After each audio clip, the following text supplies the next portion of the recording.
I'm taking a strap. I'm strapped up. What's happening? What was that about? Let's make the fight happen. We strapped the fuck up.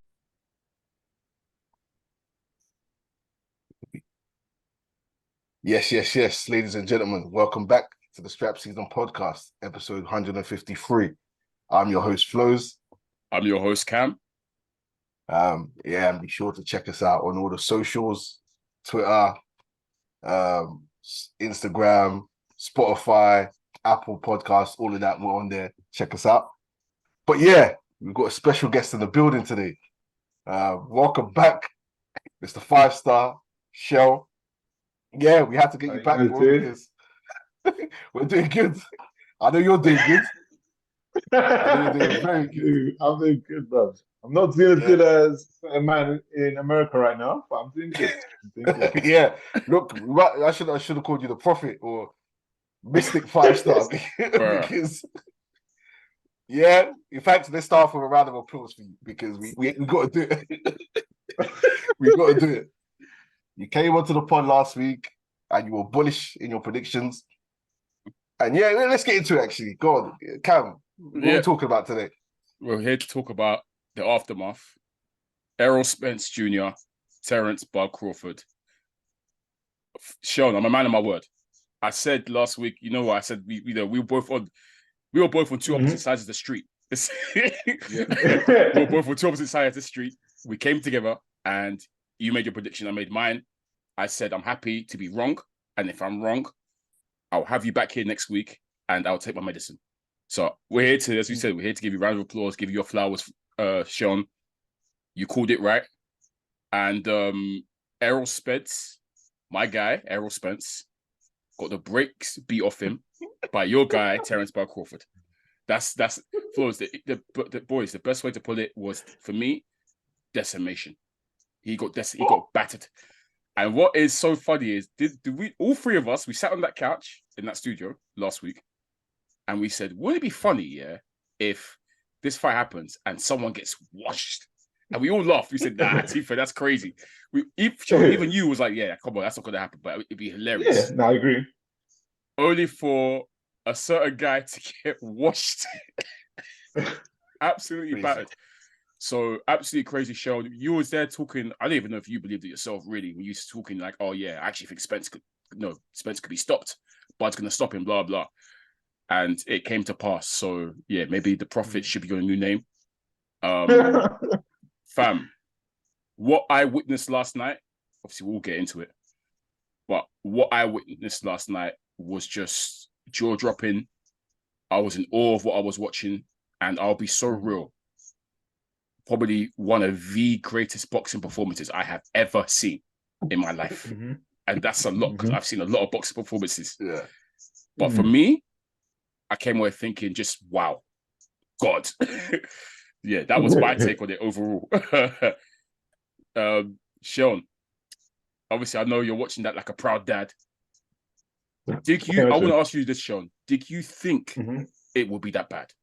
Because obviously you knew Crawford you believe Crawford was going to win, but did you think it would be that easy? No, definitely not. I definitely knew that Crawford is able to stop him just because of he's got that spite in him. It was when I think so. I mentioned it to you guys last week as well against Porter that they told him you're down on points, and he was like, "What?" And then that same round, he dropped him twice. The fact that he's able to just switch up just like that, to me, spoke volumes. And even when I was watching it, I'll tell you one thing that I clocked in the very first round. I wish I texted it to you yesterday, actually, funny enough, because at least we'll see where I'm going with it. Now it's easy to say with hindsight. But to be fair, I did say he could stop him. I didn't judge anything would happen. But in the first round, if you clock here, Spence tried to jump on him on the ropes, and then Crawford grabbed him. But then what he did afterwards was the way he spun him around, and he done it so easy that I thought to myself, listen, remember you told me that Spence is looking big. I said, he's big, but he's not that much bigger. He's not that much bigger. And we saw during the fight that even the strength wasn't that much in comparison. So when I saw that when the way he grabbed him and switched around in the first round, I thought, oh, is this something to happen? But obviously, I didn't expect a one-sided beatdown like it was. And one thing I want to clarify as well is that I still give props to Errol Spence Jr. Like, I'm not going to say because he lost a one-sided fight like this, that he's a wash fighter. No, none of that rubbish. No, he's still elite. He's still the second best welterweight in the world. Yeah. Like, he just happened to face the guy who's number one. But I would like him to answer your question. I was so shocked the way in which he was beating him. Flowz, same to you. How shocked were you?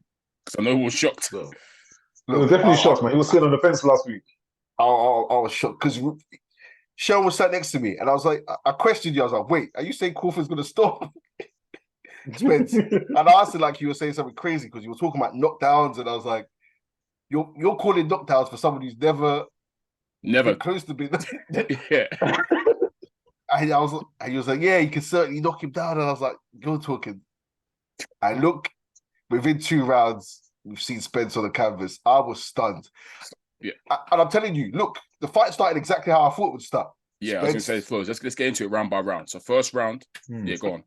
Spence started, we knew he was going to come out. And my question was, will Crawford oblige and try and meet him?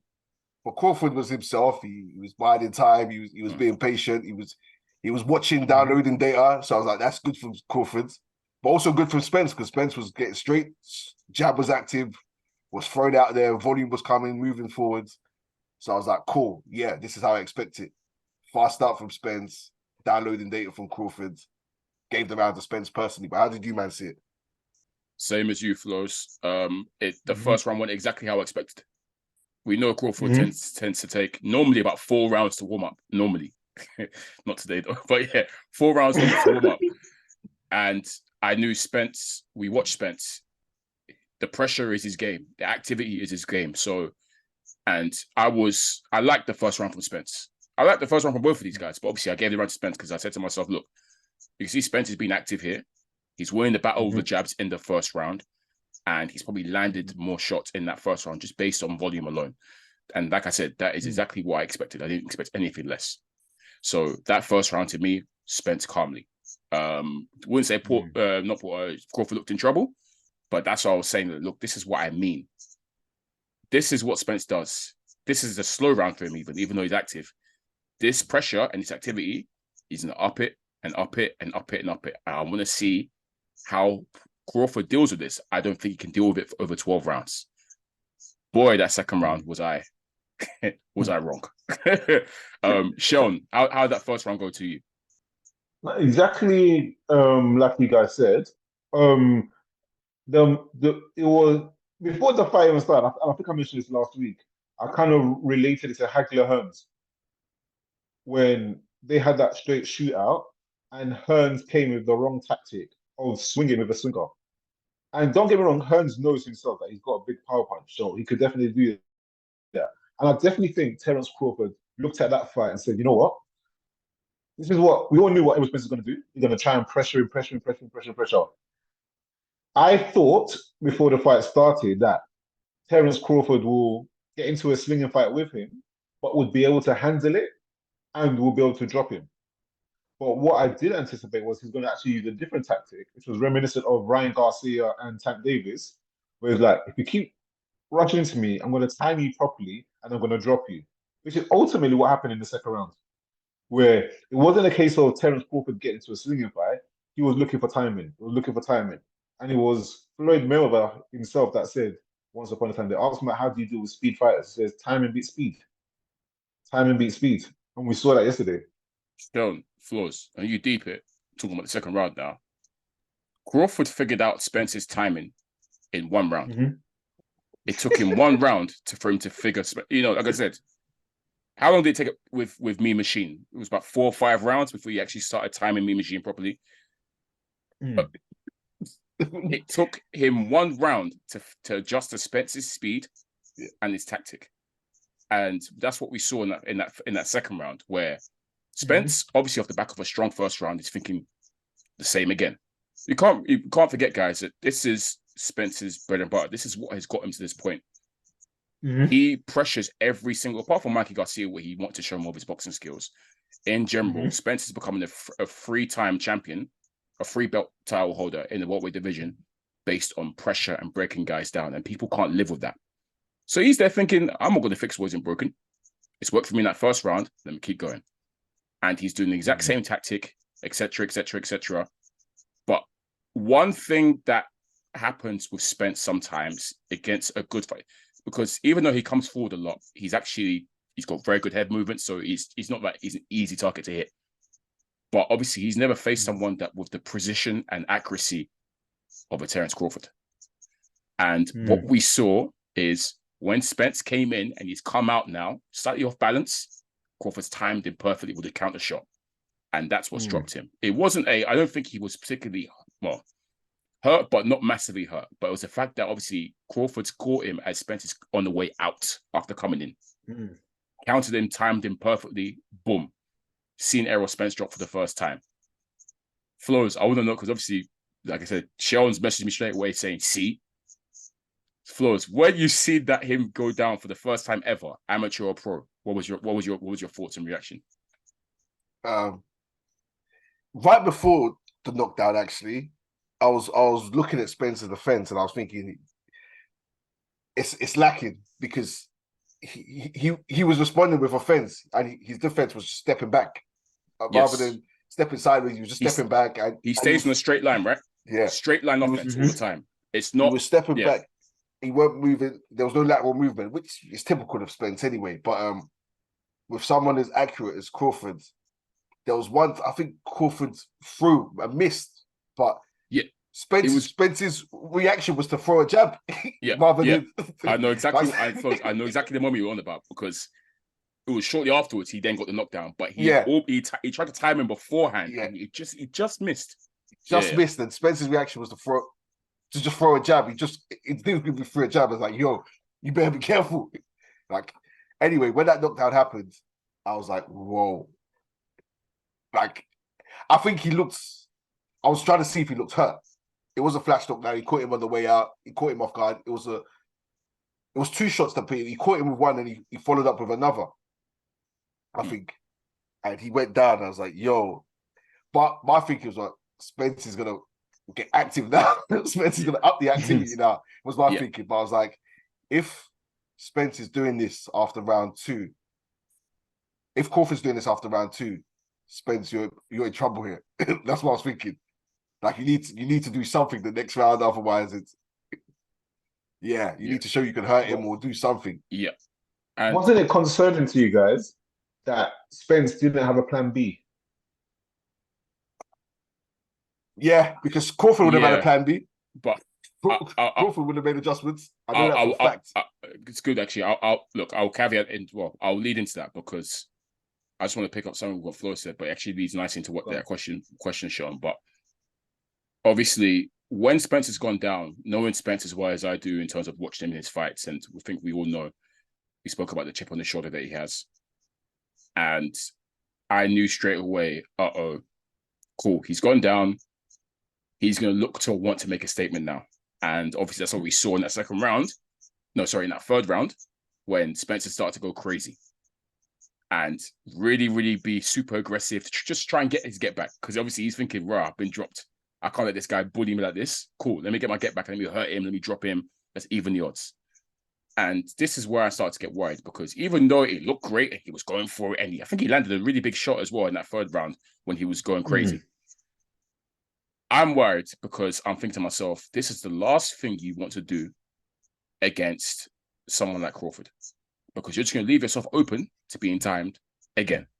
And when Spence was doing his whirlwind attack in that third round, it happened where he was there coming forward. Crawford pop, countered him and turned the tables real quick. It was just a quick reminder, like, yo, you better ease up. I was saying, Spence, chill. And this is why I think, guys, in that second round, the knockdown was so crucial. And it really turned the tide of the fight for me, because of the fact that I think Spence, obviously, he's never been down before. He's never been, to my knowledge, really, truly, like I said, I don't think we've seen Spence hurt properly before.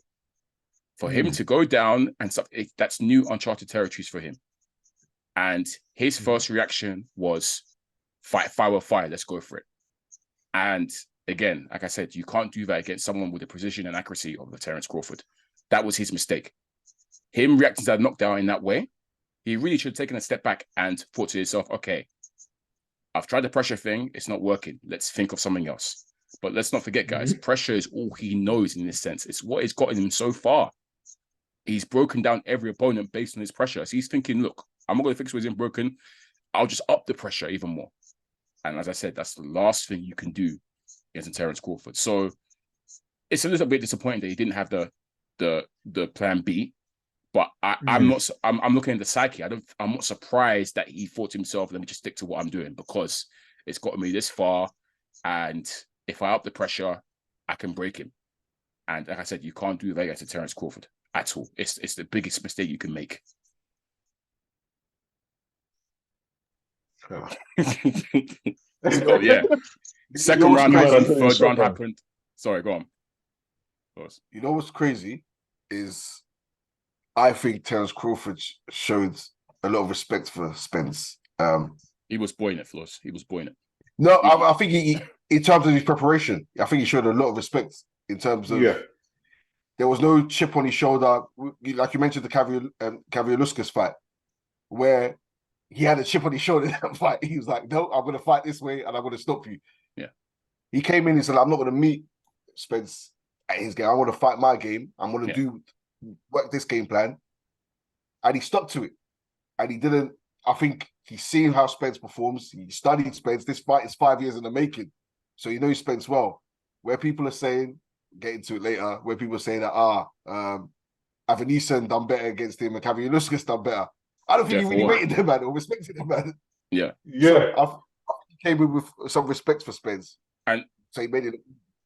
It's a sign of respect by the fact, Flowz. He stayed in Southpaw the whole fight. We used to seeing him switch it up, blah, blah, switch it. Not only did he stay in one stance for the entire fight, but like I said, as you mentioned, that there was no chip on the shoulder and think, I'm going to try and pressure you. I'm going to do it your way. No, he stayed disciplined throughout. And what I meant by he was buoyant, I felt like really and truly, as the fight progressed, because I'll keep it a buck, guys. After I saw from that third round, I knew it was going to be a long day for Spencer. The first 3 rounds told me everything I need to know. I think the third round, I thought to myself, in my head thinking, boy, Crawford is on a different level from what I can see at the moment. Like, Spence needs to change it up, but he wasn't changing it up. So I'm thinking to myself, because guys, it was at will. He was piecing up at will. Every combination was just landing, boom, boom, boom, at will. I've seen the power punch that's 60% he's landed. Do you know how mad that is? I'm looking at it now. In round 7 and round 8, in round 7, he landed 70% of his power punches. That's unheard of. That's not even the worst. Round 8, he landed 76.9% of his power punches. At will. Anytime, any way, the way he came to him, look, no matter what Spence did, he was getting pieced up, getting countered. It was peak. So I'm there thinking, after 3 rounds, I'm thinking to myself, it's going to be a long night for Errol Spence. Obviously, at this point, I still wasn't thinking stoppage because I know Spence is a warrior and he's a dog. But it got worse, and it got worse, and it got worse, and it got worse. And I've truly felt that Terence, if he wanted to put the foot on the gas and really go for the kill last night, he could have. But that's a scary thing, you know. Huh? Yeah. That's a scary thing because I don't think he even reached top gear. He didn't. It's more. He didn't leave second gear. Guys, it's because I feel like I think obviously he's aware, he respects Spence so much, and obviously he's still aware that, look, this is a world-class fighter. He can land one big shot and change the tide of the fight. Yeah. So let me just stay disciplined and composed throughout the entire fight and not mess around. And obviously, if it comes, the opportunity presents itself, I will stop this guy. But we've seen him force the issue against Sean Porter. We've seen him force the issue against Kavaliauskas. He said each time, I'll wait, I'll just piece you up every time you come here. That's what I'm going to do.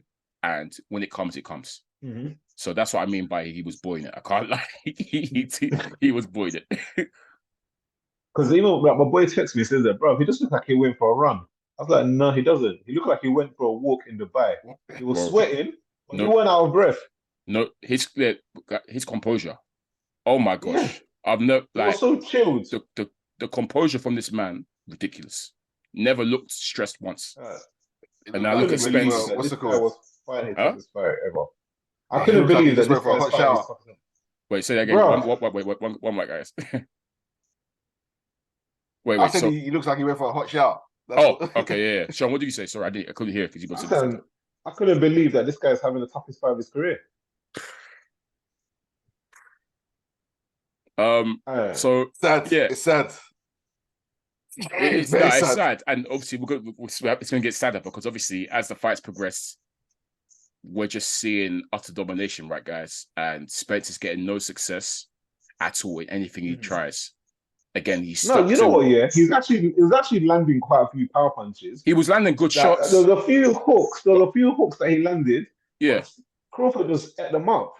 that's the thing. That's what I meant by it in terms of he wasn't getting success. I mean, yes, he was landing, but nothing was shaking Crawford. Nothing was doing anything. Nothing was knocking Crawford back. And the difference is that I was seeing Spence was having to work so hard and do so much to land maybe one or two good shots because Crawford's defense was immaculate. His glove placement up there, oh my, and to his body as well. He blocked everything. His defense was unreal. So Spence was doing and footwork as well. You can't forget that one. Yep. He was actually moving side to side. Yep. Creating angles. Yep. So Spence is having to work so hard and puff to try and land anything decent. And Crawford is landing at will. As we said, 60%, 70% some rounds, 76% some rounds. Crawford's landed at will on this guy. That's got to be the biggest, that's got to be the biggest deterrent ever. Like mentally, that's got to break you because you're thinking, rah, I can't even touch this guy. And he's touching me and he's beating me up with jabs. He's making me stumble and go backwards. The jabs were crazy. And we know that Crawford's jab is a cheat code. I mean, that's very well documented and well known that his jab is a power jab because he's actually left-handed. But yeah, naturally left-handed. So his jab is super strong. It comes like a punch. But we're seeing Spence, this is the guy, by the way, who breaks post people down and said he was going to break Crawford. This guy's the one getting broken down. Flowz, we're seeing him stumble from jabs. You know what I say? Crawford. Yeah. I think Crawford was taking it easy. When he was taking it easy on Spence, I'll be so real. He took it easy on him because I said he's buoyed it. Shell was saying last week, we were talking about how good a finisher Crawford is. And at no point did he really pounce on Spence. At no point. And you know what? Partially why I think he done that. It's because this fight has been talked up so much as a great fight. He didn't want to ruin it. He didn't want to ruin it for people. I think he didn't want to go there and stop him in six. And six. I think he knew could stop him, but I'll carry this a bit. Let me not go in there and wash him because he could have. He really could. After that fourth round, because I actually gave Spence the third because of his activity in that first. Yep. Same here. Yeah. But really and truly, the story. He was being more active, but he was landing more clinical punches. Remember I said that to you? Sure. Me and you couldn't believe I gave him the third, but I actually did give him the third, legit. He was losing the story of the fight. And if Spence was losing the story, but in terms of let's ignore the story. What was watching? First minute and a half, Spence was active, so I had to give him something. He ended badly, but like I said, most of the round I feel like he landed just about more. But again, it's debatable. I think a lot of people didn't give him. Crawford was hurting him. That's the thing. Yeah. Crawford was hurting him mentally, bro. Them shots that he was landing was making him hesitant about coming in again. Yeah. He was more active, don't get me wrong, but the clinical punches, that was coming from Bud.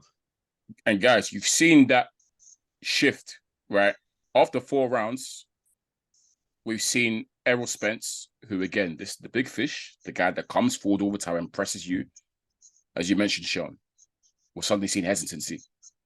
He's hesitant to engage. He doesn't know what to do. And then we start seeing him on the back foot. When was the last time you ever saw Errol Spence on the back foot? He's letting Crawford walk him down. Again, these are signs that just tells you that it's not his night. And then you look over, you look at his face, and it's a mess. And you're thinking, my gosh. And when he had the bleeding nose, it was peak because once your nose is bleeding, you couldn't breathe. He couldn't breathe. His mouth was open. I was like, this is meant to be a 12-round fight. And round 3, your nose is bleeding like this already. No. And You ain't coming with no pressure. guys, we haven't even got to the peak because obviously there's 2 more knockdowns to talk about. I think round Oh 7. my god. Hey guys, the second knockdown, was honestly it was obviously deep. Honestly, one of the most beautiful things I've ever seen in my life. Because Crawford was against the ropes and Errol's come charging in. And he's gone the counter uppercut as Errol's charging in and stepped out the way. And we've seen Errol just collapse to the floor. I said, what a flipping shot. Just, guys, the shot making accuracy of this guy, it's laser, pinpoint. Bing, bing, bing, Bro. bing. Incredible counter punching. And this guy could bang. Again, we've never seen Errol Spence hurt, but we've seen him now drop twice. And the third one was the emphatic one, isn't it? That's the one where he threw him across the side of the ring, basically. Bro. Oh, man. 2 more knockdowns. I think it was the 7th round. And at this point, guys, I'm saying, Derek James for the towel win. Derek, just do it. Your man is getting beat up. Because, guys, it's not even a joke. This is a beatdown. A washing. Do you think Derek James should have stopped it? Or the referee should have stopped it earlier? I think it was stopped at the right time. Because if the referee stopped it before, there would have been the accusation of let the guy down his shield. And Spence is that sort of guy. Like, there was no way Derek James was going... Because, yes, he was getting beaten up, but his legs were still in the fight. So he was still in the fight. But Sean, every time Crawford landed, his legs were gone. His legs weren't really in the fight to me because every time Crawford pieced him with combinations, he's there got legs shaking. Me, anyway. That's fair. I think the time it was stopped was a good stoppage. I think the referee jumped in. Okay, cool. The referee jumped in fine, but I felt like Derek James could have jumped in earlier. I can't lie. Maybe a round before throwing the towel. Obviously, I understand he's never going to do that because Derek James is his guy from day one. But I thought there was grounds for Derek James to jump in beforehand and throw the towel. I can't lie because you just wanted to save your man. You just wanted to save your boy. I think for this type of fight, you need decisive finishes. And when the ref stopped, it was a decisive finish. I saw when did the doctor jump in? The doctor jumped in early. It was like round 3. I can't lie. I feel that was PBC tactics, bro. They wanted Spence to catch his breath back. I think so as well. There was no need. Obviously, his eye was swelling, but it wasn't up to the point at that point for the doctor to look at him like. But at the same time, did you clock the commentary when talking about Spence's face or nothing for a long time? They didn't mention he was bleeding. So I'm looking at his face. I'm like, this guy's bleeding, and they weren't saying anything about it. So I guess the doctors. We all saw what's happening anyway. Yo, we all saw what was happening. Yeah, it's hard. It's tough. I don't think Derek James should have thrown in the towel. Like I said, you need a decisive finish.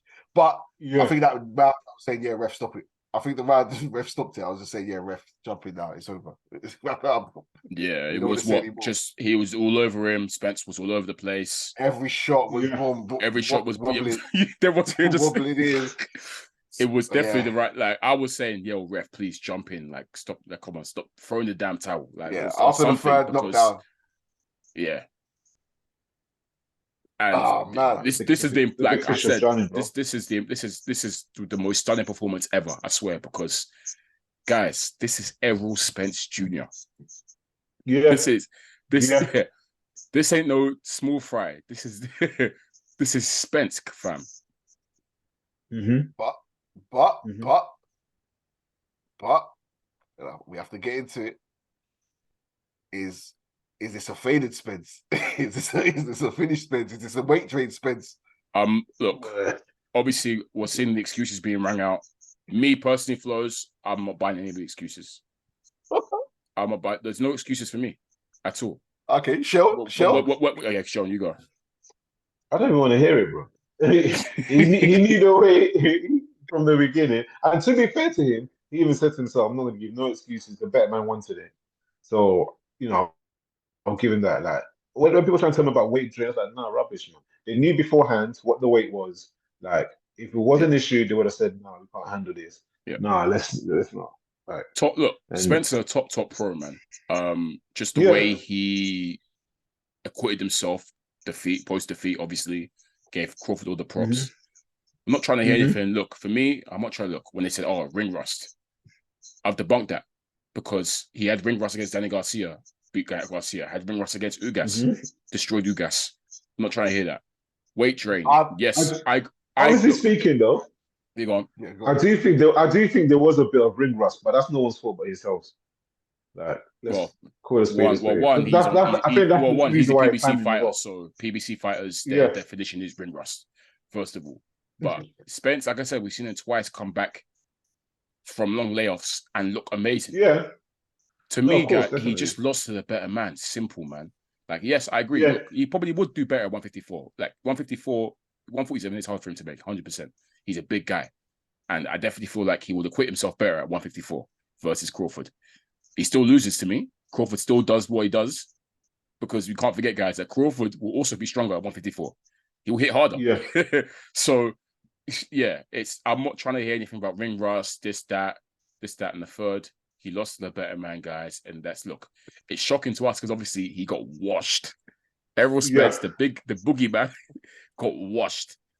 That wasn't meant to happen like that. The big fish got caught, hung out to dry. So, yeah, that's what's shocking to us. the ring walks as well, guys. You can't ignore the ring walks.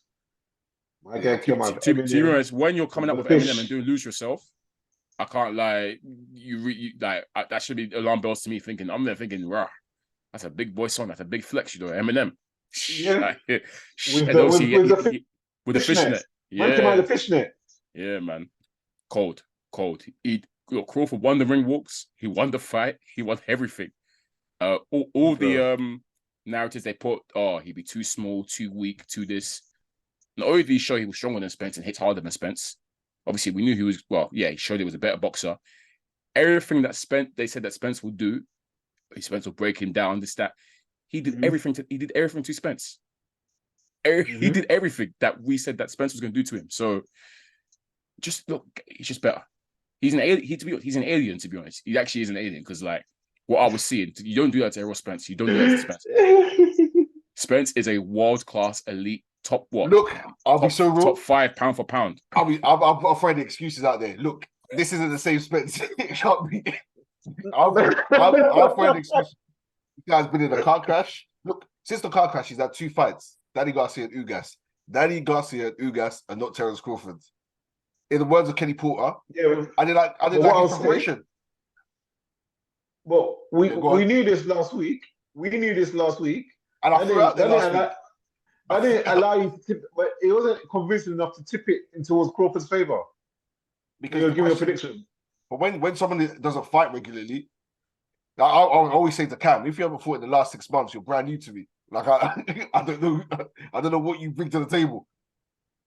Ring rust, car accident, eye injury. You don't even talk the same, let alone fight the same. So for me, and then you got the and then you got the 147 issue. Look, I think you asked me, Shell, if it's a washing, do I want to see a rematch? And the general consensus is right now. In fact, let me ask you: do you want to see a rematch? I asked you that before. Cam, do you want to see a rematch? No. That was conclusive enough for me not to see a rematch. I'll be so real. Nah, I need it because like I said last week. What's his name? Mel and Charlo. Mel. He kills Jamel. He kills Jamel. I'll tell you now. I think so too. Yeah. Because I was thinking about it. I was speaking to someone about it. And I was like, to be fair, if Tony Harrison can beat Jamal Charlo, and bear in mind, if you remember even in the second fight, he was winning the second fight until he started to showboating. He would have won the second fight as well. And I thought to myself, if he can do this to Charlo, no. Terence Crawford will beat him as well. Yeah, Crawford kills Mel. To be fair, Mel's going to lose to Canelo anyway, but yeah, Crawford kills Mel. Yeah. The reason why I need to see the rematch, like I said last week, is because I need those questions answered. And I think at the minute, Crawford's going to be favourite at 154. But we need to eliminate those risk factors. I think Spence needs to tune up at 154, shake any ring rust off, so the ring rust excuses out the window, and for it to be at 154, so the weight drain issue is out the window. You're really trying to save this guy. You're No, really trying to save. I'm not even on these sides. You're I'm on really the trying to. side. Flows, you're really trying to give him some saving grace at least, or something. Because it can't end like that. This is the biggest fight for the last 4-5 years. Anything before watching? No, you need to run it back at 154. I need to see a competitive fight. I need to see some competition there. And the thing is, Flores, as you said, Seun, he loses at 154 to Crawford. Crawford beats him again. I don't think any version of Errol Spence can beat Terence Crawford. I'll be so real. I think a guy like Bud has just got Spence's number. That's it, really. And there's no shame in that. You left your boy like that. It's not about.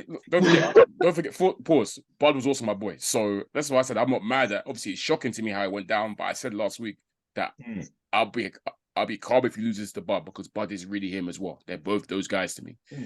However, what you've seen last night that's transpired. What could Spence do to beat this guy? What can he do, Flores? Because the pressure, his bread and butter failed, and he knows he can't outbox him. So what can he possibly do? I was even saying that maybe his best bet now is just try and make it a real dog rough and fight. Crawford, and he hasn't really got that knockout power to knock him out like that. Like, that one punch, because the underwater power. He got that because he didn't do that to the other opponents. Listen, after what I saw yesterday, every person that that Spencer's fought in recently, Bud knocks them all out. He knocks out Mikey Garcia. He knocks out Danny Garcia. He'll do that. Yeah, Spence has been too inactive. It's so clinical. Look, no, definitely. I agree with that. He's been but too you can't inactive. use that as an excuse. It's not an excuse. I still think he loses. But for me, those things are factors. They have to play a factor. I hear it. No, I think he how much of a factor? Obviously, we'll do better at 154 because that's more natural for him. But there's a gap flows here that was where we saw skill gap, a level gap that he can't overcome just by putting on size. I'm sorry, Crawford. Even like I said, the speed Crawford had the edge, the power he had the edge, the boxing ability and IQ he had the edge, even the strength in there in terms of pushing them around. He had the edge. He had the edge in every footwork. He had the edge in every single thing. Sometimes he just can't overcome. It's just shocking that obviously he's made Spence look bang average. And we know Spence isn't anything but bang average. That's what's surprising, obviously. But maybe we really, truly are seeing an alien here, guys. Someone that is just generational, that is untouchable. Because I think he clearly, 154, you saw him during that Mel, obviously during the fight, having to go at Mel in the crowd. Mel doesn't want any of that smoke. Mel gets washed. Mel gets, he cooks Mel. I think he cooks that entire division. Deep it, guys. We look. There's a prospect here on our hands in the sense that we could see this guy be 3 weight class undisputed. If he does that, where are you putting him in all-time greats? He's already an all-time great. But I'm saying if he does that, definitely. Do we go as far to say that he is the best ever if he becomes 3 weight undisputed? I think so. I think you could say that though. The argument can be made for it. For him to do that, he has to fight a few more guys at super welterweight to claim it. He can't just win one fight at super welterweight and be like, yeah, I'm the great. Don't get me wrong, their achievement is amazing, but you got to beat a few guys there. That's not to say. I'm looking at the super welterweight division. There's not many that I'm looking at. It's Charlo and Tim Zhu. Let's be real. Those are the main guys right now. Charlo and Tim Zhu. Yeah. But I'm putting him up there anyway. Not as the greatest of all time, definitely not. But he's up there in terms of he's in the conversation for greatest of all time, based on what he's done already. I don't want to say all time, but I would say conversation for best of his generation for sure. Yes, it's definitely the best of his generation. That's not even a debate. Sure. That debate's the last 5 years. Yeah. That's not even a debate. And the reason why he wasn't fighting that many guys is because the other guys on the other street, they didn't want that smoke. And we saw that yesterday. We saw why. We saw why they didn't want that smoke. Yeah. But we saw why Spence wanted to take the easy route. We saw why all the excuses came out. Politics. I'll tell you what's crazy. Yeah, go on. So, you go, Sean. Go on. I was going to say, so where would we put him against Mayweather? I knew. Okay, I knew you to say that because that's the Cam, question now. That, huh? Yeah, go on. I said that's the question that we're seeing now. To me, it's a valid question. I think it's a very valid question. I think Terence Crawford gives Floyd problems. I still think that the Money May, Yeah. I think he beats Crawford, but it's a tough fight. Pretty Boy Floyd,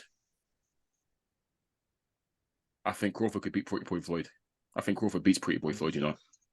I think Money May is the one that potentially potentially could come on. But even that's tough. Yeah. But because Floyd's wizardry in defense and his speed as well, because Floyd's got the edge of speed for me, and because of just the defensive mastery, I think that will give him the edge. But it's a damn tough fight for Floyd. I don't think it's a walk in the park because we're used to seeing Floyd wash everyone, really and truly. Floyd ain't gonna watch no Terence Crawford, that's for sure. Because you can't forget, Terence Crawford can bang, as you can see, as in he's an incredible counterpuncher, probably the best that is around at the moment, and he's got pop to his punches, unlike Money May. But Money May's defensive ability and his IQ is so high that I can't look past him. Too high. But it's a crazy fight. It's a crazy prospect, and it's a crazy Yeah. I definitely at 140, I'm with you. At 140, Bud Crawford wins. But at 147, I couldn't even give a prediction because I'll be too tight. Like, Money Mayweather at 147, he was washing, guys. And people, I don't know, people think that Pretty Boy was better than Money May because he was more flashy, he was throwing combos and whatnot. But I'm like, nah. The IQ of Money May, so high. But I will say this: Floyd hasn't fought anyone like Crawford. I'm trying to think of anyone. I'm trying to think the closest that Floyd would have seen to Crawford. Judah, maybe, but even Judah was like Judah. Flowz, I'm trying to think. I can't think. I'm trying to throw names in there because I can't think. I don't think anyone's like. Yeah, no, maybe not. But you know what I mean. No one is like him full stop. Because Mosley, when Floyd fought Mosley, it wasn't a prime Mosley. Yeah, that was. It was an old Marquez, too small for Floyd, and a bit older as well.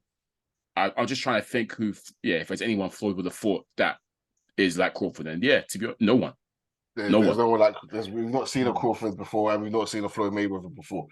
I'll be real. I think Floyd. I think 140 Crawford. This 147 Crawford is better than the 140 Crawford. Let's remember that. No, I agree with that. I agree. You agree? I think Pretty Boy would have been beaten 140 version of Crawford, and I think Money May would have beaten this version of Crawford. I'm not saying it's going to be easy. It's going to be. It's definitely a test. It's definitely a test. The fact is, he will duck both versions. Yeah. That's thing is, I think I said that yesterday, folks. I think regardless, Floyd's never fighting the Crawford. He's ducking it. Let's keep it a buck. Floyd would do a poll. People say that Floyd. Floyd don't duck. People say that Floyd ducks. He's not duck. No, he didn't duck. He's never ducked, but he might drag out. He might drag out the process a little bit just so the guy can go the easy route. He's doing the easy route. This person has everybody. He fought everybody that took a drug test. Put it that way. Yeah, that's a fact. Yeah. And he fought champions. He fought champions. Yes. Back-to-back champions. But he picked one. He was also very smart in his matchmaking. Let's put it that way, Floyd. Very smart in his matchmaking. And to be fair, he chased the money. Crawford hasn't been a money draw, really. So, so that's the first thing he would say with Crawford. But he doesn't put bums on seats. That's the first thing he would say. So we'll go after the Mexicans. But the guy's holding all the belts. But as Floyd said, he doesn't care about belts like that. Towards the end of his career, it was about money draws for Floyd. That's all he cared about. Of course. So look, man, Crawford he's an all-timer. He's going straight into the Boxing Hall of Fame. If we're both his story's not even over. Huh? That's true. His story's not even over yet. Yeah, that's literally leading to my next thing, guys. Obviously, we were clearly in agreement that at 154, he can clean that division up. Where does it stop for him then? Who beats him? Is 160 a step too far? Father Time is the only thing that can beat him. So even for Sean, for you, even at 160, you think he's doing dirt in 160 as well? Or do you think that finally the weight finally will get to it? Where's Golovkin? Let's say Golovkin. Where's Golovkin? Bring him up. This man, Golovkin is 40. Relax. I don't care. Bring Golovkin up. Let the guy fight 154 to 160. Let him fight 154 before we go. I definitely look. I'm confident 154, 160, not so much. I'm not too sure. I just feel like size. That'll be his fifth weight class. That's a lot. There's no need. No need. It's a lot. He's been out welterweight and junior welterweight for so long. There's no point going up it too much. Yeah. How old is he now? He's 35. 35. He's 36. Like in a month. So okay, yeah. Beat Mel. But to be fair, like I said, Flowz, the way because he fights in such a composed manner, he doesn't overexert himself when he fights. You know, certain fighters, because they're high octane. So, yeah, I guess. But overall, certain fighters always have that, high octane, high pressure style, which further down the line could take a lot out of you. But you're seeing someone that because he can remain composed, he might be able to go on for another 5 years. We never know. He doesn't. He showed no signs of decline. He showed. Remember, the question was that you feel like he might be out of his. He showed no signs of decline whatsoever, as we saw. So he might be able to go on for another couple of years still. This money fight is what's out there for him. A rematch with Spence at 154. Run it. I don't care what you man say. I don't want to see it, man. I need to see it. It's gonna be what. Look, we need to see it. I don't care. I need to see something different. Beat Spence again, then whack up Mel. And if Mar wants smoke as well, you could smoke Mar, smoke both twins. And then there's not much out there for him. Boots. What do you think of Boots? He's been drawing away at him. He does. He does Boots even dirtier than Spence. Boots is my guy, as you know. No, Flowz, he does, because Boots isn't ready, Flowz. He's not ready. Of course he's not ready. Boots ain't ready. Stand and look for someone else. This is the same Boots we saw, Flowz, that still gets hit sometimes and still can be a bit reckless. Boots doesn't even beat Spence. I don't think he was. Yeah, no, he won. Yeah, he won. Flowz, I'm backing Spence ahead of Boots. Look, I just think Boots isn't ready yet. Boots still needs. Look, what's the first thing we said last time? That we said that Boots, he's washing everyone. Now he needs to fight someone like a Keith Thurman to show that he can really hang with the welterweight guys. Someone like a Ugas, someone who's an ex-champion. If he performs against them, man, then we can start saying, okay, maybe it's time for him. But he hasn't had that level of opposition yet. Boots don't get me wrong. Now, though. We're not talking about now, though. What? We're not talking about now, though, because he's not going to fight him now. Yeah, he's going to move up to 154. And Boots is going to be moving that direction as well. So yeah, of course, Boots is very big for the weight. If Crawford hangs around, Boots is always going to be available. Okay, I agree with you there. Eventually, I was talking now though, because obviously Boots. Don't forget, Boots is calling him out. Look, Boots is calling him out now and say me next. And today the IBF mandated him. He's now mandatory for the IBF. So yeah, Boots is now. Boots is talking like as if he's ready now. And I'm thinking, slow down, little bro. Like, I think you're the coldest, and I think that once Crawford moves up, the welterweight division is yours. But let's not dull your fire before it's even started, right? It hasn't even started to burn yet. Chill. So yeah, I don't want to see him fight Boots now. Down the line, yes, he can probably get to him, but not now. Okay, question for you both. Sean, you guys say you don't want to see the rematch with Spence and Crawford. What next for Spence? Sean, you go. I mean, I think they both should. Well, I think I would like to. I can't lie. Even though I don't think Boots is ready for Crawford, I would like to see that fight, just from the perspective of, with certain champions, they need to beat the people within their generation. Ideally, the people that was just on their way out just before them, and being the newer generation. So, like for example, Lennox Lewis, when he was undisputed at heavyweight, he beat the guys that was ahead of him. He beat the guys in his generation, and then he beat, rather controversially, but he still got the victory. The guys. I was going to say, watch what you're saying, because that. Klitschko. Regardless, when we look at his record, it's a W. The way Lennox Lewis got the hell out of there. He got the W. He got the W, yeah. I hear it. He got the W, that's the main thing. Oh, so that Klitschko fight was mad. Ennis, yeah, go on. Whether it actually happens, I doubt it. Mm. I mean, depends on how, because Crawford did say it is getting harder for him to make 147. So he's looking to move up to 154. But if he could at least defend the title, 'cause I don't want him to just fight and then move up. Like at least try and defend the title as well as claiming the title. Okay, but what, If not, then Flowz was saying, what about Spence though? What do you think should happen? no, What next for Spence Spence? needs to move up. Spence needs to move up. The only awkwardness or difficulty is obviously his boy is undisputed champion. So definitely I'll say fight around 154 first. And if his boy decides to fight if Charlo's fighting Canelo in September anyway. So realistically speaking, Charlo's not going to defend that title against Crawford until next year if they were to fight. But if Crawford can fight Charlo early next year, I would like to see Spence have a tune-up fight at 154 and then fight the winner. I don't even That makes think. sense. I think that's fair. It makes sense, but I don't even think next year is even realistic for Charlo Crawford because won't they mandate. Tim Tszયુ's been waiting for time to fight Charlo. Oh yeah. And they were meant to fight in January, but obviously Charlo got injured. They got pushed back, and next thing we know, we turn around. He's ready for another fight. Tim Tszyu, WBO mandatory. What mandatory is it for? Boy, IBF, I think. I can't remember. He's mandatory for one of them. Okay. But the point is, he's been mandated for time, and he was meant to fight him this year for all the belts. Yeah. Whenever Charlo decides to come back down to 154, they're gonna say, "Yo, you got to fight Tim next," because Timmy's been waiting. And I don't know if I don't think Tim will take step aside money because he's been waiting for time. So I take feel a like risk and fight Errol Spence. Tim Tszyu, Errol Spence. Would you want to see that fight? I would take that. I'll take that's a good fight. That's a very good fight because Timmy's obviously yeah. You know what? Because he's not going to fight Charlo this year. Look, I always felt that Charlo, the plan, obviously the Canelo thing came out of the blue, but I always felt like Charlo was gonna fight Tim Tszyu perhaps, and if he wins or whatever, then move up to 160 because the other Charlo bro is probably gonna move to 168 anyways.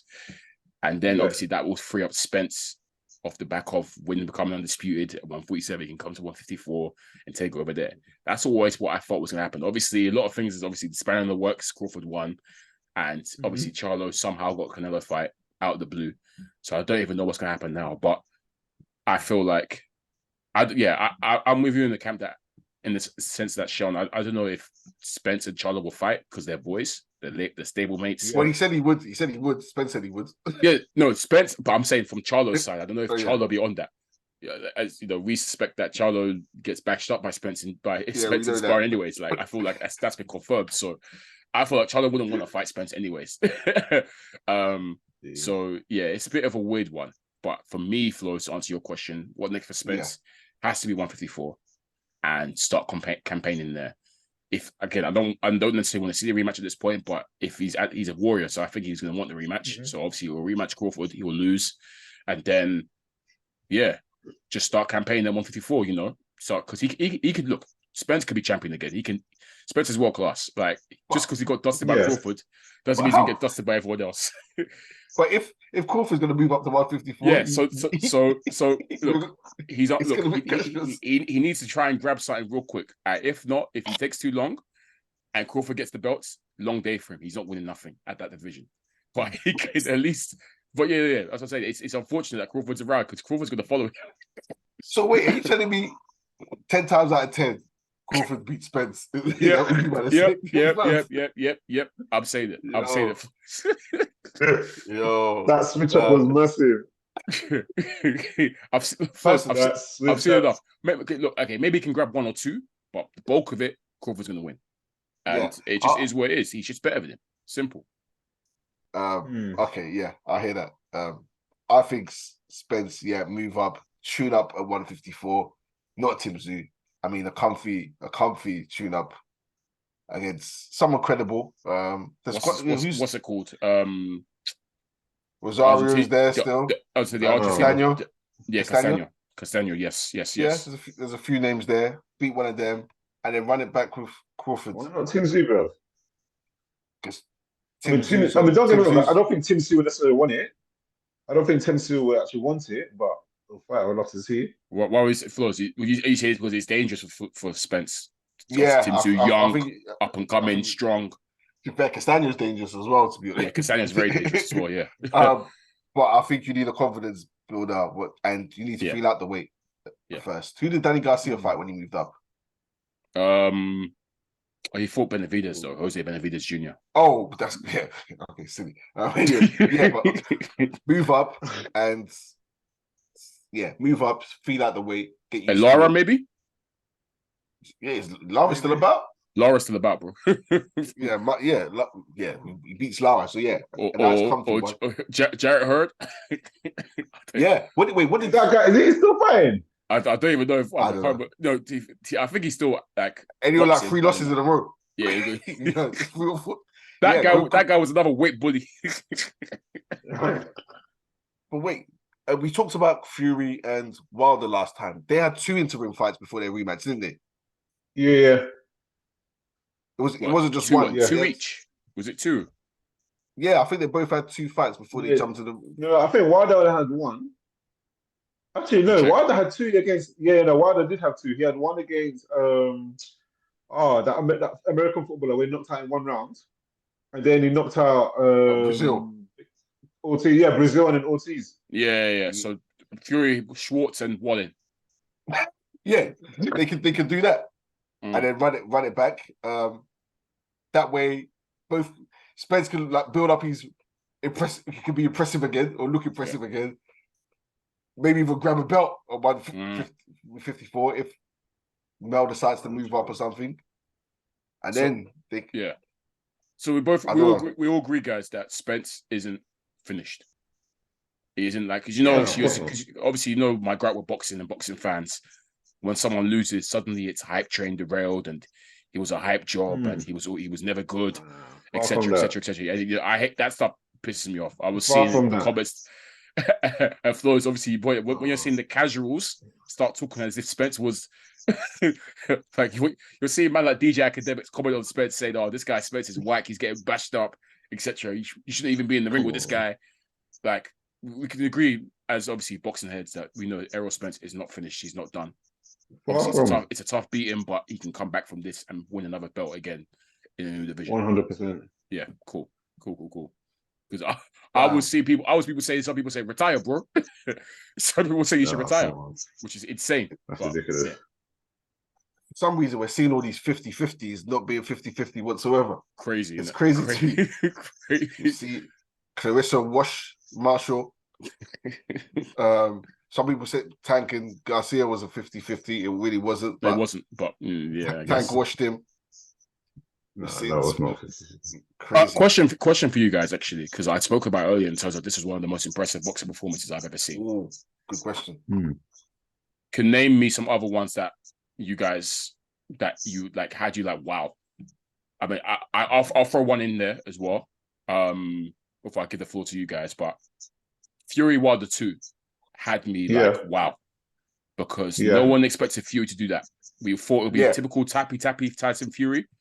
He came and started walking Wilder down, and he beat him up for 8 rounds before stopping the show. Yeah, no one believed it as well. He said, and we all said, bro, you better stick to what you know. No one believed it. Yeah. So that's a performance that had me like wow. So that was up there with I think I'm trying to debate which was better, yesterday's or Fury Wilder 2. Boy, Fury. I'll tell you what I liked. Yeah, a while ago. Roy Jones Jr. versus Lights Out Tony. Tony. That performance. Yeah. That was meant to be look. Tony was favorite. James Tony is sensational, by the way. An amazing boxer. He was an amazing boxer. And I couldn't believe what Jones, because I thought it would be like that would be a serious, tough, close fight. That's one of my favorite performances of all time. Yeah. Sean, you got any to throw in there? I've got you can carry, 2 off the top of my head. 1, Pacquiao versus Margarito. Yeah, but we knew that was me. Yeah, that one we knew. Look, bro, you see Margarito. Yeah, people tried to put this tag on him like he was. Margarito was never good, man. Never that good. No, yeah, it wasn't that great. Don't get me wrong, but the size difference, bro. Yeah. The size difference. Yeah, And that beatdown was mad. I knew Pacquiao was going to batter that boy, man. No, I didn't know he was going to batter him. Call him weird. He did not batter him. But the beatdown was as bad. Have you ever seen a small guy beat a big guy like that? Floyd and Corrales. Yeah, this fight was similar to that. Yeah. To be fair, that's a performance that I can say was like wow. Yeah. Where Floyd That's did to another David one. Perez because David Perez was I was a thinking monster. Floyd. Yeah, I was thinking Floyd and Canelo. Because the thing about Floyd, yeah, what people forget, yeah, Floyd was becoming Money Mayweather where he don't throw combos. That day he threw combos. That night, rather, he was throwing combos. Yeah. And Mayweather was just at most at Money Mayweather, he was throwing ones and twos at most. But against Canelo, he was going to throw three. He was throwing threes and fours. I was like, nah. My man's rewinding back the years. So that's what kind of impressed me. Not necessarily the fact that he won, but no, it was too. And knowing what Canelo's gone on to be as well since then. Well, actually, no, this is a good question. Actually, it showed you actually a great segue because I felt like Floyd and Canelo was Floyd getting Canelo at the right time, early, before he turned into what he was. Do you feel like Spence waited out Crawford, whether it was Spence or PBC, Al Haym or whatever? Do you think if Spence had gotten Crawford, this happened, let's say 3 years ago or whatever? Yeah. Before the car accident. He pre-car accident, he would have done better. Or do you feel like he's gotten Crawford at the wrong time? Explosion on the head. I'm guessing you agree. The irony is I actually thought he was getting Crawford at the right time because Crawford was getting older. 35 is no spring chicken. Yeah. No spring chicken at 35. So I thought, this guy's getting kind of old. And when a guy hits 35, when another guy hits 33, there's a difference. You get what I'm trying to say? They're not the same. 33 is relatively old, but you're not that Spence looked like a little guy that's old and washed, like he had no punch resistance. Like he was getting wobbly leg from jabs and stuff. Fam. And the scary thing is, guys, we take it back to that legendary altercation 2018. What did Crawford say? He said, I'm going to stop you. And then they're going to start making excuses like, you're too weight drained or this and that. Spence went, bro, all my life, you're never going to stop me. Crawford went, okay. The bopped off. Everything. When the Crawford kept saying, you better not try to go to the body. You better not go to the body. Everything that Crawford said in that video came to pass. Crazy. Bro. Everything that it all came to pass. And he made it look easy. Yeah, crazy performance. Two other performances that spring to mind. Go on, Flowz. Two words I like. I'll just think because they're in my head. Barrera smoking Prince Hamid. That was he smoked him. That was a killing. He smoked him, but I wasn't I wasn't wild by that. I was upset. I'll let you. I was upset. Really? Because Prince Hamid, bro. When I was growing up, that was my favorite fighter, man. The thing is, it's mad because that fully exposed Hamed and his to be fair, it's a weakness that you would have seen if you watched him. Yeah. But no one had the IQ or the ability to be able to counter him because when he throws his neutralize it, he's so off balance, it's crazy. Yeah.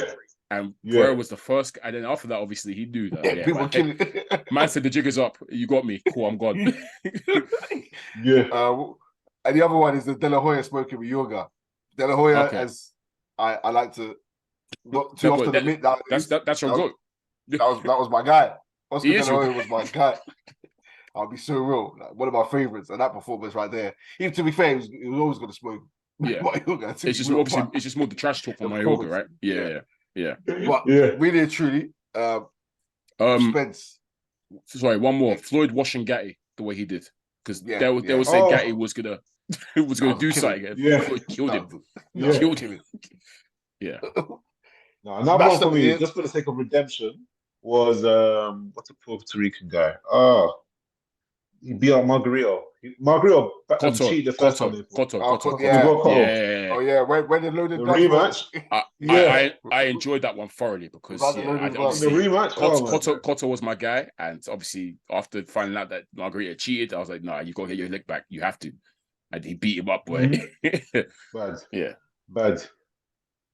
Oh man, what a night. Seun, obviously, I know you felt vindicated. Obviously, all the Crawford fans were moving crazy.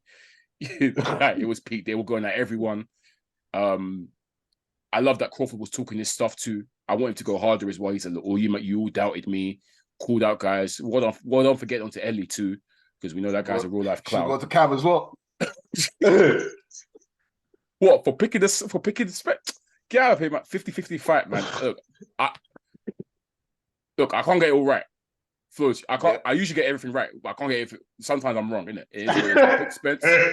I pick Spence. It is what it is. Can you chill on the fence with me? Bro, one thing about me, one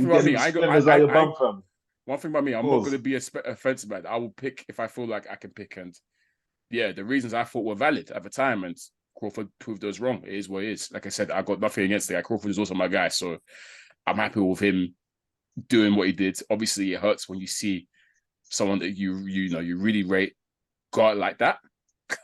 It reminded me of when David Hay went out with Bellew, because obviously David Hay was a. You're looking at him thinking, "Bro, this is bad." Guy. Like my guy's looking washed out here. Like it hurts a bit when you see your guy getting washed out, washed. But it happens, man. Look, guys. It's the hurt. This is boxing. It happens, and I still feel like it wasn't meant to happen like that. Like it was last night. Imagine 5 years, all the hype, and it's one-sided. I'm sure. I think some fans will even say it was underwhelming because of the fact that they wanted a competitive, close fight, and it was anything. And I see their point. But we have to praise Crawford, man. The guy is something special. He is special, man, and he's the best boxer in the world. He's the best boxer in the world, hands down. Number one. We're going to talk about another guy. There's a debate. Go on. I guess let's move on. Okay, wait. Final thoughts, Seun and Flowz, before we move on. Bro, I know what we're going to talk about next here, but I'm going to say it from now. The number one pound for pound king, Terence Bud Crawford. Calm. Let's move on to the next All one. right, cool. It's crazy because we've been treated this week to two wonderful performances, and we've spent all this time talking about Bud and Spence. We can't not mention what the monster Inoue did in Japan to another highly rated elite world-class fighter in Stephen Fulton. And it's mad. You're thinking that as if that performance was beaten, but Bud wouldn't beat it. But let's not shy away from the fact that Inoue treated us to something special on Tuesday morning. Yeah, guys, we knew he would win. We all predicted that he would win. Same question again, Flowz and Seun. Do you think he will make it look that easy?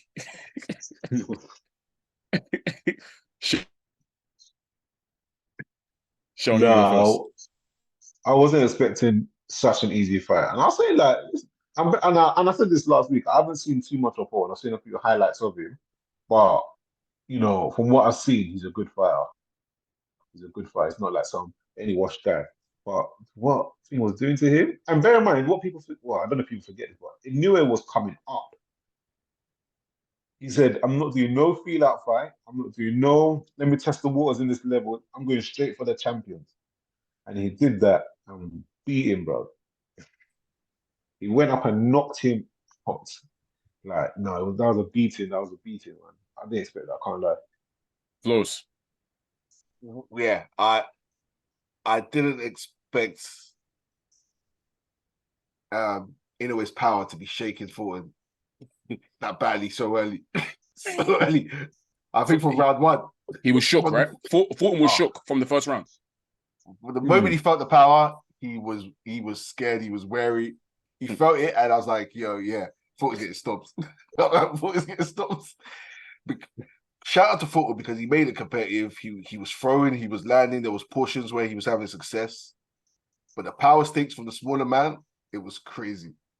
He was rocking him, Fulton on retreat. Yeah, it was embarrassing. Look, I felt embarrassed for Fulton because people were cooking him. The way Spence was getting cooked, Fulton was getting cooked. Yeah. For the way he was getting probably worse, Yeah, he was getting washed. Yeah, I didn't expect Inoue's power to carry like that. It was scary. And yeah, Flowz, you knew it was kind of a wrap. Well, we say this is always a rattler, right? When we see the smaller man win the battle of the jabs with the larger man. And Fulton has a good enough jab. Good jab. And from the first round, he was letting Inoue out-jab him, outland him with a jab. And I said to myself, long day. How are you letting this guy who you got good, you got good reach advantage and height advantage over him out jab you from this? That's crazy.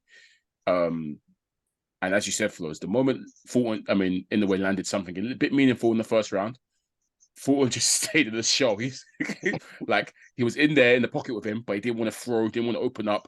He's just content to just try his, head down kind of thing, defend. And you're up against a guy that, as we said, he's more than just a puncher. He's a boxer puncher. He can box very well. I think he showed everyone, because let's not forget, Fulton is praised for his elite boxing skills. And we've seen him get outboxed by Inoue. So another example that this guy is a lot better. He's more than a puncher. He can box very, very well as well. And Fulton couldn't handle the power, which we knew he probably wouldn't be able to handle, but the speed as well, the footwork, the angles that Inoue was giving him. It was peak, man. It was deep. And yeah, you said, Flowz, credit to him, because I'm there thinking he'd probably tap out a bit earlier, but he stayed strong and he tried to. I felt like Fulton did some good defensive work in there at times, and good offensive work as well. To be fair to him, landed some good shots. I think he landed one good shot late in. I think it was the 7th round or whatever, where it was like a little shakener for Inoue, but he took it well when he carried on doing his thing. But it got to a point where, Flowz, you kind of knew it was coming, right? The inevitable was going to happen, and he's going to drop this guy at least. And it was one knockdown, wasn't it? It was just one. Was it one knockdown and he got stopped, or was it two? 1 or 2. He knocked him down. Yeah, no, the second knockdown was when it was waved off. So it was one knockdown, then he knocked down again, and it was waved off. It was coming, right? We all saw it was loading the knockdown, because he was getting to him more and more. And I think Fulton, after trying to be cautious and wasn't working, I think towards the later round, towards the latter half of the fight, he started to open up, just to say, you know what, let's just make this a fight. I'm a proud Philly boxer. And he tried to open up more. And unfortunately, that's probably his undoing as well, open up more, because when you open up against a puncher, when he clocks you, it's lights out. And that's how he opened up. He got clocked, got dropped heavily, got up, and then Inoue went for the kill. And he landed a couple of big shots before the referee jumped in. And that's all she wrote. Mad impressive, Seun, right? Mad impressive. No, definitely. I was just impressed about how the power was able to. I think that's his 4th weight division, if I'm correct. Yep. And bro, the fact that he's carrying power all through that weight, bro, he's looking to join Crawford as undisputed in 2 weight classes. But yeah, because afterwards, obviously they had the other guy who's got the other 2 belts, Tapales, Filipino fighter. He might as well get the belts up now, to be honest, because he's getting blasted out there. I said the same for Paul Butler. Obviously he beat Butler in the. Look, you know what time it is, bro. Just relinquish or something, because you're getting knocked out. Let's keep it a buck. So they're obviously going to make that next real quick. Tapala says it on it, and anyways, going to do his thing and become undisputed again. And the power, guys, I'm not surprised the power's traveled up. I can't lie, because I look at Buddy's calves. They're huge. They're massive. And controversial, but well, I say controversial, but he reminds me, his build as well. He reminds me of Pacquiao. And obviously, we know there's grumblings about whether Pacquiao, obviously 8 weight classes, it's a bit too good to be true.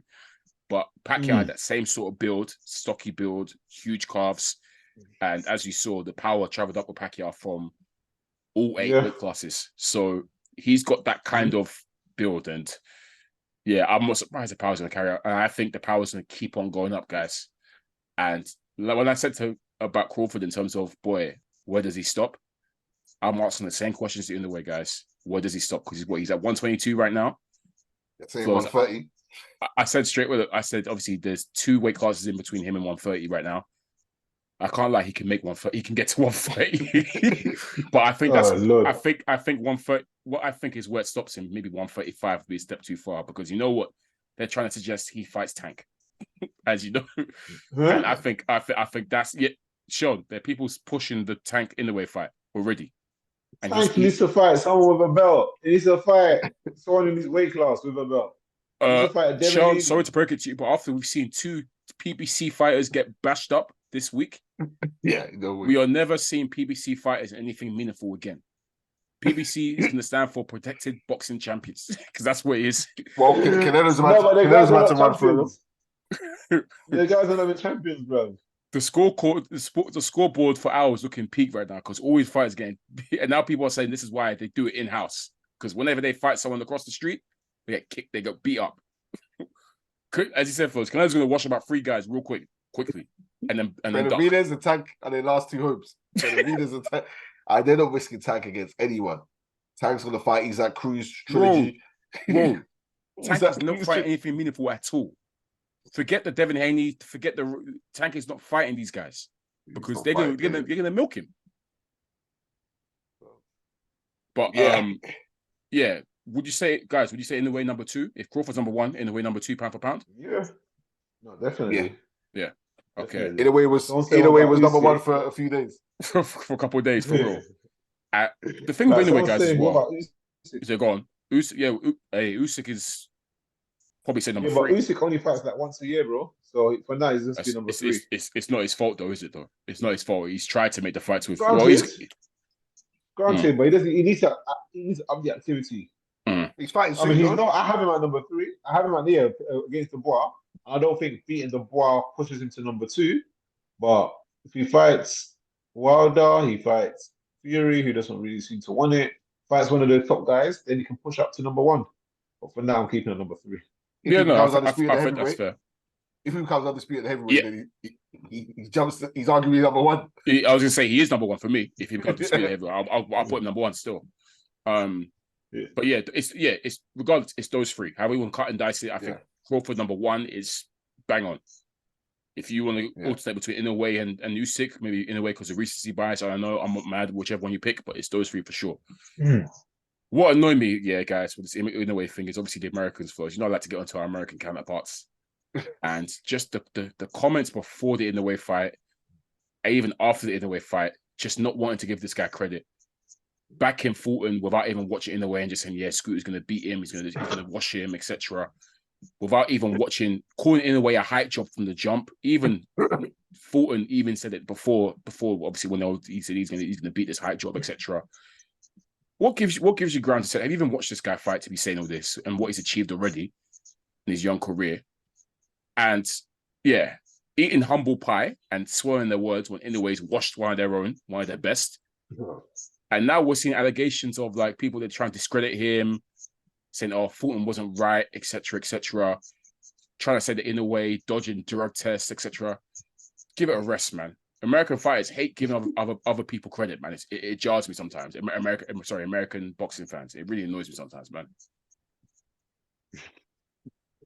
Yeah, sorry, rant over. No, I don't like the excuses. I can't lie, man. You knew the rules beforehand. You agreed to them beforehand. Let's get it on. Yeah. If you've got an issue, shout out the team, and then obviously, you know what I mean. But no, when the excuses, I don't hear any excuses coming out. You lose, you lose. Take it, hold it, man. They were running the excuse before the fight. To be fair, they were talking about hand wraps, talking about he's potentially drug cheating. Yep. But if they genuinely felt that, Fulton would have got that investigated. Yeah. Well, Fulton's team talks about the hand wraps, but in Japan there's different rules or something or whatever. So it is what it is. Like you say, you accepted the fight, whatever. You run with it. I'll tell you what, it's a daunting prospect as well, because every Inoue opponent is going to have to go to fight him in Japan. All his last couple of fights have been in Japan. They obviously packs out the stadiums there. He's a superstar over there. He's making them all come fight. It's long for them because they all have to go to Japan to fight him. Yeah. It's actually so long. They can't drag him to America right now. For what? Unless they bring out a Tank or Lomachenko. Yeah. No, but obviously because he's like 2-3 weight classes below, it's not happening anytime soon. Yeah, it shouldn't happen, really, truly. But maybe if he does it, crazy. Yeah, he's cold, man. That power is ridiculous as well. It's very, very real. As we said, top 3 pound for pound hardest punches. It's him, Tank, and Wilder for me. And Beterbiev, of course, as well. Those 4 actually. The power goons. But shout out to Inoue, man. Big shout out to Inoue. He's serious. Terence Crawford is serious. Top Rank, obviously, Crawford's not on Top Rank anymore, but they've got some real talent over there, man. Like you said, the scoreboard between Al Heyman and Bob Arum is peak. It's actually peaked. Like Top Rank keep washing his fighters. It's actually deep, man. Oh Lord. Oh, we got man. treated this week. We got treated to something special. Two great Definitely, performances. definitely, 100%. For sure, man. Yeah, guys, that's what I've got, man. It's been it's been, unless you've got anything else to throw out there, Flowz, but I think we've comprehensively broken down both fights. I'm okay, man. I'm good, Sean. Don't worry about me, man. Don't worry. Spence will be back. It's good. Shout out to Crawford, though. I believe so too. Yeah, man. Look, Crawford's my driller as well, man. So I'm happy for him. Like, he's been blackballed. He's been this and he's been that. And he's risen to the top now, and it couldn't happen to a better guy, man. He's seriously, and everyone speaks about how great of a person he is. So, yeah, is what it is. And Spence will be back. I know Spence will be back. Yikes! But damn, like that, Spence Jr. We'll be back for the rematch. Nah, they were saying, "Oh, this is Mr. Man Down. Look, he's man down." They said man down. Well, the group chat. Oh my gosh, the big fish have been caught. Yeah, man. Hey, yeah, fish fry, as Crawford said it. But yeah, let's call it a day there, guys. It's been a wonderful episode again. Sean, thank you for joining us once again. You know you're welcome. No, thank you for having me, man. It's a massive pleasure. Don't worry. Next time, Sean, I'll get you. Any other time we have a disagreement, I'll bring you back on. I'll get my lick back. Don't worry about that. To be fair, Flowz, you know it's 1-1 between me and Shells, to be fair, because he backed Khan to beat Brook, and I said Brook's gonna kill him. So yeah, the way Sean was talking about, he was adamant that Brook's gonna get battered. Sean, don't forget. Listen, yeah, no, I hear you. I'll give you 1-1. It's 1-1. If I bro, the way Khan came into that ring, I'd have changed my mind altogether, bro. That ring walk, I said, "No, this guy's not on it. He just here to collect a love pink check." Wow. I hold it. I was going to get dusted. I can't, because Khan's been finished for a long. They're both finished, but Khan has been finished for a long ass time. So yeah, no, I hear it. But yeah, 1-1 did it, Sean. We'll be back. But yeah, this is episode 153 of the Chat Season Podcast. Once again, I'll be your boy Cam. I'm your boy Flowz. And thank you for joining us, Mr. 5-Star Boxing, Sean Rashid. Thank you very much, guys. Take care. I'm taking a strap. I'm strapped up. What's happening? What was that about? Let's make the fight happen. We strapped the fuck up.